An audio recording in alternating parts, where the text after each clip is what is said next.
கடந்த மே 3ஆம் தேதி இளங்கலை மருத்துவ படிப்பு படிக்கவிருக்கும் மாணவர்களுக்கு நீட் நுழைவுத் தேர்வானது நடத்தப்பட்டது. இந்த தேர்வில் தேர்வுக்கு முன்பதாகவே வினாத்தாள் கசிந்ததாக குற்றச்சாட்டுகள் எழுந்ததால் கடந்த மே 12ஆம் தேதி நீட் தேர்வு ரத்து செய்யப்பட்டதாக அறிக்கை வெளியானது.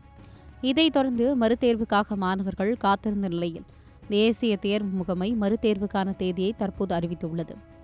நீட் நுழைவுத் தேர்வானது வரும் ஜூன் 21ஆம் தேதி நடத்தப்படுவதாக அறிவித்த நிலையில் மாணவர்கள் பலரும் அதற்காக தயாராகி வருகின்றனர்.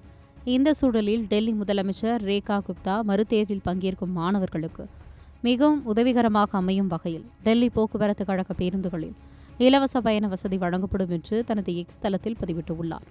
மறுதேர்வில் பங்கேற்கும் மாணவர்கள் ஜூன் 21ஆம் தேதியில் உரிய அடையாள அட்டையை காண்பித்து அனைத்து அரசு பேருந்துகளிலும் இலவசமாக பயணம் செய்யலாம் என பதிவிட்டுள்ளார்.